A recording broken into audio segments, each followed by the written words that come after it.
Saya tipe orang yang selalu menganjurkan backup file tuh mending online aja karena aman, jauh dari korup dan bisa buka di mana aja. Melalui ponsel pun bisa. Tapi masih banyak yang selalu nyimpen file tuh offline ya, mau itu di flash disk, hard disk, laptop ataupun PC. Dan enggak banget kalau file ternyata hilang, entah kehapus secara sengaja atau enggak. Buat nanganin hal itu, saya punya salah satu rekomendasi software yaitu Tenosure 4DDig. Buat mulihin data kita melalui macOS atau Windows. Tentunya ya berbayar, tapi apakah software berbayar ini tuh worth it atau cuman tipu-tipu aja? Oke, di sini Fadil, langsung aja kita bahas lebih lanjut.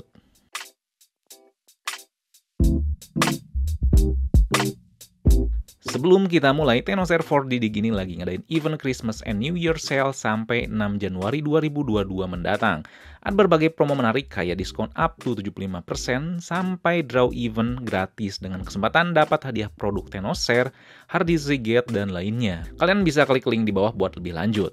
Seperti yang saya katakan di awal, masih banyak orang yang selalu menyimpan file tuh secara offline, baik itu di hard disk, flash disk, laptop, PC, atau lainnya. Walaupun katakanlah media penyimpanan kalian tuh aman banget ya, misalkan SSD, baca tulis datanya tuh cepet banget, tapi nggak jadi jaminan ya data-data kalian kayak dokumen, lagu, video, atau file-file penting lainnya bakal aman selamanya. Nggak akan ada jaminan kayak gitu.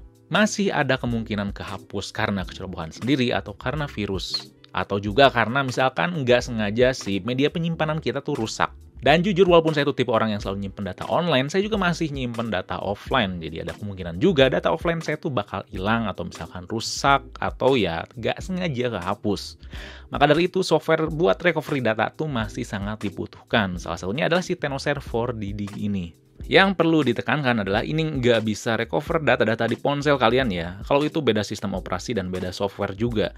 4DDig ini tuh bisa ngehandle masalah file terhapus nggak sengaja kayak tadi tentunya. Media penyimpanan eksternal bermasalah kayak CD, SD card, flash disk, memory card, atau lainnya bisa dihandle. Jadi nggak cuman media penyimpanan internal aja kayak di laptop atau di PC. Terus partisi hilang juga bisa dihandle, atau juga bisa ngebantu recover laptop kita kalau misalkan terjadi crash. Cuma di sini kita berfokus ke masalah recover datanya ya. Fitur lainnya cuman jelasin dikit ya sama saya nanti. File-file kayak foto, video, email, dokumen, audio dengan berbagai macam format di sini bisa dihandle. Kata si Tenosure-nya sih support sampai lebih dari 1000 jenis file. Rincian file supportnya apa aja kalian bisa langsung terjun ke situsnya. Dan kompatibilitasnya juga udah lumayan ya, dari Windows 7 yang jadul sampai macOS 10.10 juga udah support. Buat ngedownloadnya kita tinggal ke situsnya aja. Saya udah taruh linknya di bawah.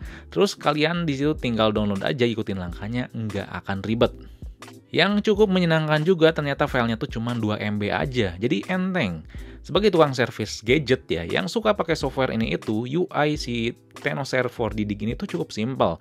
Nggak bikin pusing karena nggak dikit software model kayak gini UI-nya tuh ribet. Nah, kita lihat bagian-bagiannya. Nah, ini di bagian atasnya tuh secara menyeluruh bisa nge-scan drive yang ada ya. Misalkan kalian tuh lupa kehapusnya di mana, kalian bisa nge-scan di local disk C, local disk D, atau misalkan suatu partisi di hard disk yang lain. Tapi ini tuh bakal makan waktu banget ya, bakalan lama nge-scan-nya karena menyeluruh. Di bagian tengah ini ada lokasi yang lebih spesifik yang kita bisa scan. Dan hasilnya tuh bakal lebih cepat dan lebih akurat kalau kita pilih di bagian tengahnya ini. Lalu di bawahnya ini ada fitur-fitur tambahan ya, kayak tadi recover PC kalau nge-crash kayak blue screen. Dan yang terbaru ada buat perbaiki file foto dan video yang nggak bisa dibuka karena rusak. Dan 2 fitur yang ini ya, masalah nggak bisa dibuka file foto dan video, belum maksimal sih, saya udah coba lebih lanjut. Cuman ya kita balik lagi ke masalah utamanya, yaitu adalah recover data. Nah, langsung aja kita masuk ke pembuktian. Apakah bener ya file yang terhapus tuh bisa di-recover atau ini tuh cuman buang duit-duit aja ya si masalah software yang berbayar kayak gini? Saya coba nge-recover spesifik dulu ya dari sebuah flash disk. Ada 4 file yang bakal saya hapus. Bakal saya rename dulu ya. Ada file video gede yang hampir 1 GB, ada 2 file PDF, sama 1 file gambar JPEG. Kalau kita udah rename dan kita hapus semuanya, kita hapus secara permanen, berarti nggak ada di recycle bin. Dan kita langsung buka si aplikasi 4DDig-nya, terus kita scan spesifik di flash disk kita. Kita tunggu sampai 100% ya, kita percepat aja videonya. Karena ini tulisannya makan waktu 20-30 menitan. Dan ternyata kita bisa ketemu file yang udah hapus permanen tadi. Bahkan ada file yang sebelum di rename-nya juga gitu. Kita recover atau pulihin ke satu folder. dan kita coba buka satu-satu. Video besar ternyata ini yang saya khawatirin ya. Pas saya buka, ternyata masih bisa ngeplay walaupun size-nya sampai 1 GB. Kita buka dokumen PDF yang ini, ternyata bisa dibuka juga. Lalu kita coba buka PDF yang lainnya ya. Dan masih bisa juga dibuka. Terus kita buka file gambarnya. Apakah bisa dibuka? Dan ternyata bisa dibuka juga. Namun dalam beberapa kasus, si aplikasi ini emang bisa ya nemuin suatu file yang udah kita hapus ya kemarin atau beberapa hari yang lalu. Tapi pas kita recover ternyata si filenya tuh nggak bisa dibuka dan rusak. Bukan aplikasi ini tuh jelek ya, tapi kalau misalkan kalian coba aplikasi yang lain juga, sangat memungkinkan hal itu terjadi. Nggak ada aplikasi yang bisa ngasih jaminan ya file yang udah terhapus tuh bakal 100% sehat walafiat. Nggak akan ada aplikasi yang seperti itu. Ibaratnya kayak misalkan kita tuh udah nyimpen barang tua kita di suatu gudang yang acak-acakan dan suatu hari, minggu depan, atau beberapa tahun ke depan kita mau cari atau ambil kembali barang itu, dan nggak ada jaminan ya barang tersebut tuh bakal kayak keadaan semula ya, bisa kemakan tikus lah, bisa kejepit barang lain lah, dan hasilnya ya barang tersebut rusaknya. Kurang lebih kayak gitulah gitu. Tapi overall kinerjanya tuh cukup baik setelah saya coba scan dan recover beberapa file. Bahkan file-file yang udah lama banget ya, yang nggak tahu saya hapus kapan, masih bisa di-scan dan masih bisa ditemuin. Masih sembuh juga, masih sehat. Dan terkadang juga waktu percobaan, file yang baru dihapus ya, yang baru dihapus beberapa menit lalu, malah nggak bisa dibuka gitu.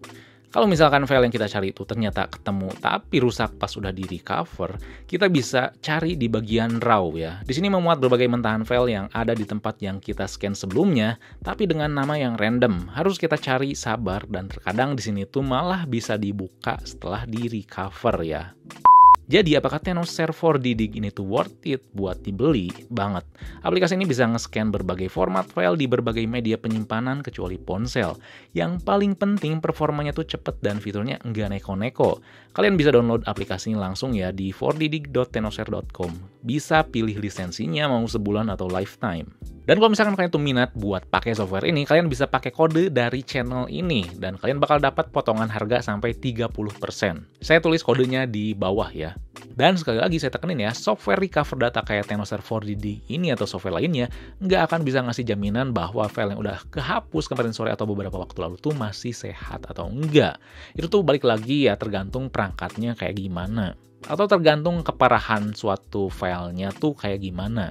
Yang pasti setelah saya coba skenario ini itu buat hapus file dan recover data, si kinerja yang dikasih dari software ini tuh emang layak sih buat dibeli gitu. Oke, jadi sekian aja ya review software Tenoshare 4D Dig ini. Kalau misalkan ada yang ingin tanyakan, kalian bisa tulis komen di bawah dan jangan lupa buat like, share, subscribe Fixme, lalu nyalain lonceng notifikasinya biar gak ketinggalan video berikutnya. Oke, di sini Fadil, peace out.